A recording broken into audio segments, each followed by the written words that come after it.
Hello everybody, this is Dig, and I just wanted to bring you guys a game that I played against Kaya on Xel'naga caverns. I'm spawning down here in the bottom left as the pink terran, and Kaya will be spawning in the upper right as the orange Zerg. Just bringing up the APM tab, I just want to show you that I don't spam. Kaya does spam, and I just want you to notice that my APM will pick up as the play goes on.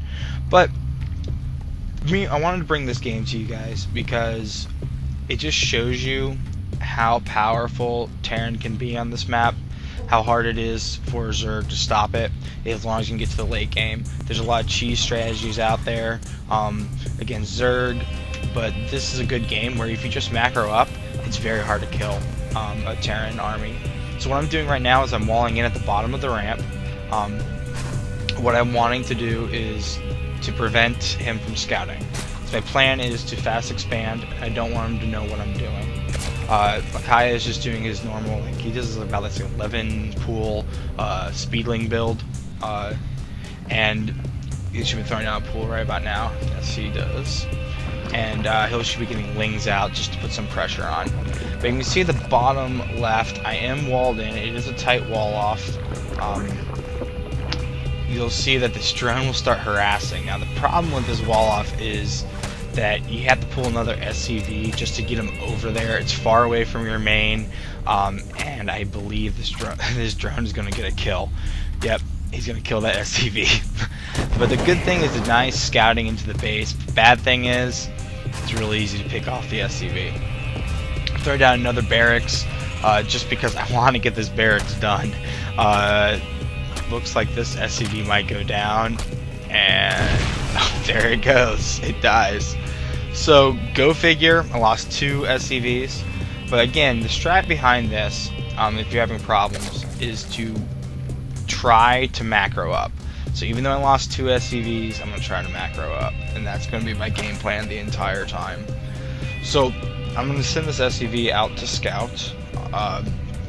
Just checking to see if he's expanded, checking to see if anything's going on.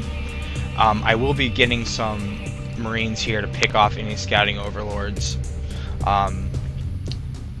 Yeah, so the plan is to fast expand and then just play a macro style game.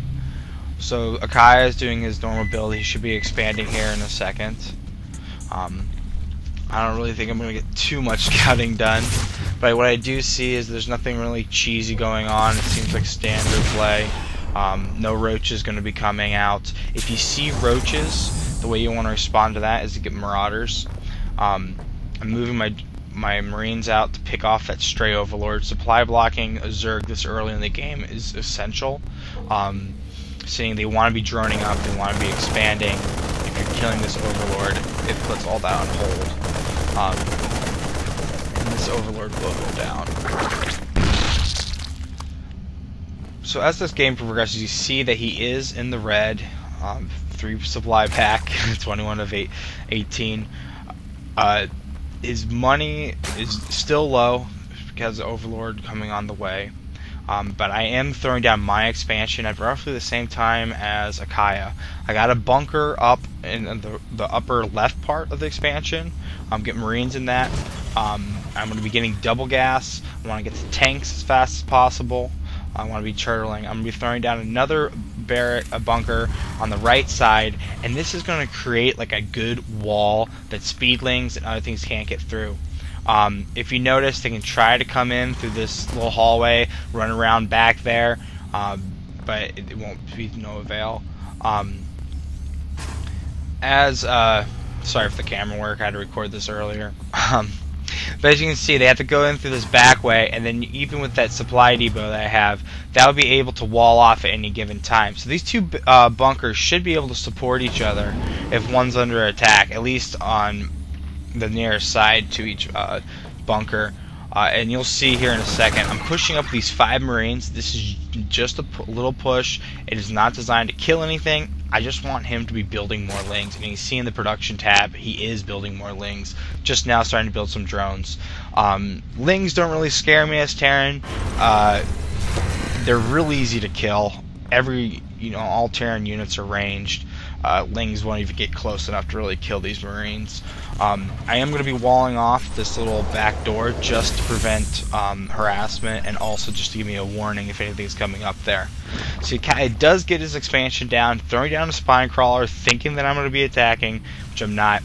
This is very good on Kaya's part. He's sending an overseer to scout my base, checking to see if there's banshees, checking to see what's coming up.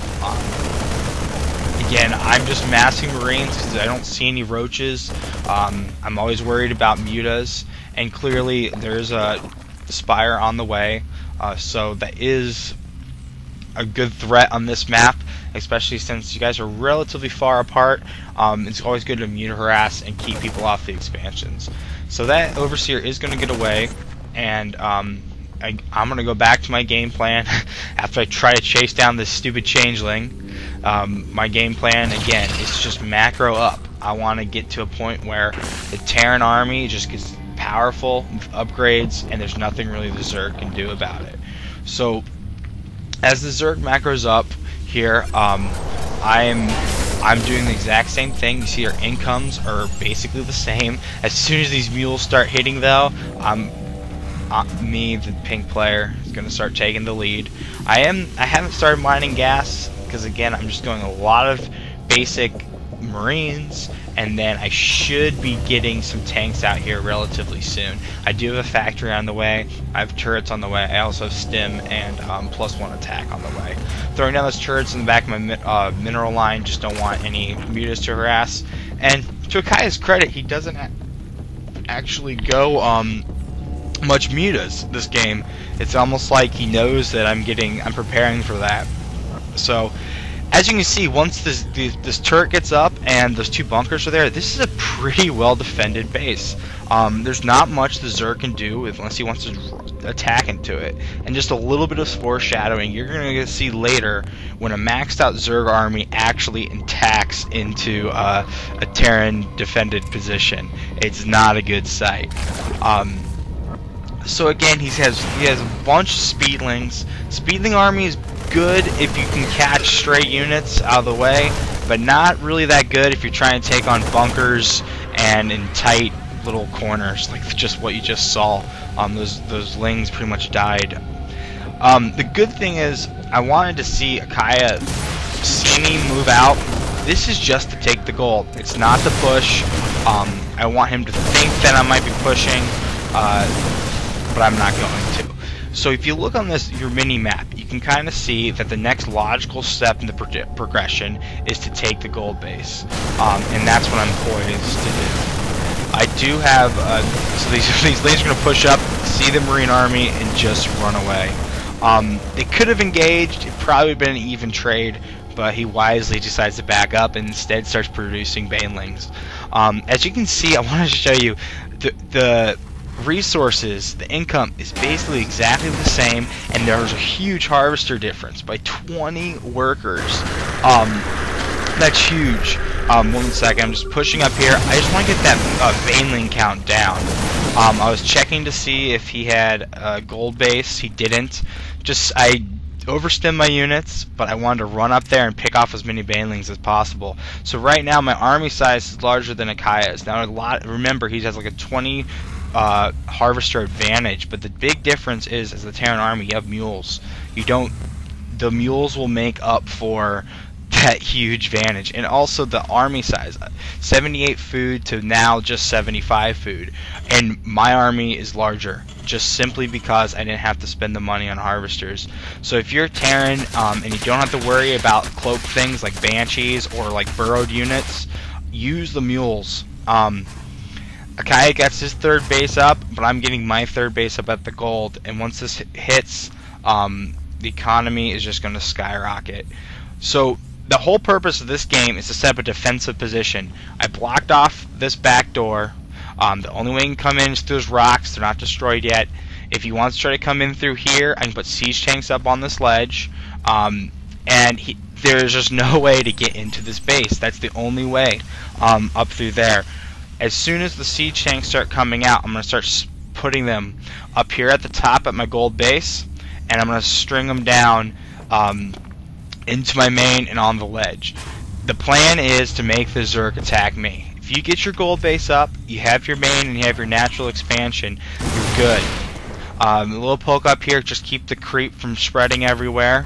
I am sending a group of Marines up the left side just to check for expansions, and keep the Zerg honest. Siege mode will almost be done, and I'm going to set up a defensive line right by this base. What you want to do is you definitely want to make sure that this command center becomes a planetary fortress. Just a little brief scout gets killed. Again, these guys are going to I actually queued them all up to go and attack that little area. Sending 6 Marines right now, and the big thing about this is Zerg and both units always like to keep their army in the middle. You see my main army's in the middle. Send these little attack forces out just to like kill I stemmed up, killed several drones, 5 drones. To me it was cost effective. Yeah, maybe I lost 6 Marines to 5 drones, but he's not mining there anymore. It gives me time to get the planetary fortress up, it gave me time to get some turrets up, and again, keeping the money low. Now they have the gold base, I'm setting up a defensive turrets, siege tanks. There is really nothing that the Zerg can do right now. There's no way he's going to send a speedling army in to attack this. And even more reinforcements coming up from my main. Again, the only way for him to come in is through this little hallway here, where at least you have a good defensive position right outside of your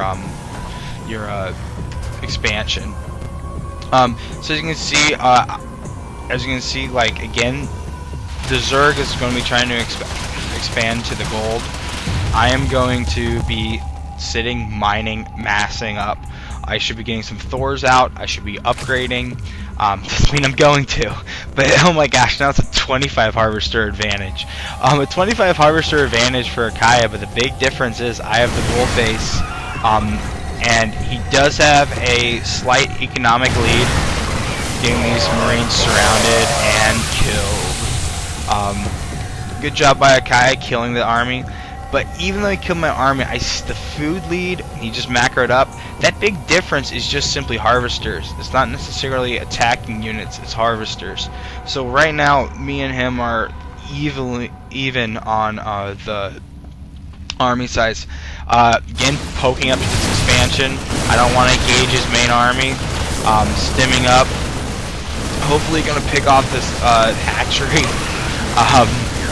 If I end up noobing it up here, not killing that hatchery, but again, denying mining, losing an army, but I'm immediately macroing up another army. Once you get the gold base up and running, it's imperative that you start throwing down enough production facilities that when you do lose an army, you can quickly macro it up without queuing a bunch of like Marines or whatever up. Again, I just want to stress that if you make this is such a great position to be in. So you can see I'm throwing down more barracks, and just units just keep on streaming from my base. Got good saturation there. Just started the +2 attack, and had those Marines over to the right just to see if he's expanded. So the Zerg and I are equal bases. Kai's almost mined out of his main, has not yet started mining his gold, and this expansion is barely mining. Whereas you see healthy saturation both my expansion and the gold base. So again, Akai has a good army size here, but my income is double his, and I have less harvesters. Again, the key is that way I can put army units into the field. The one thing about the Zerg army is that they're really weak.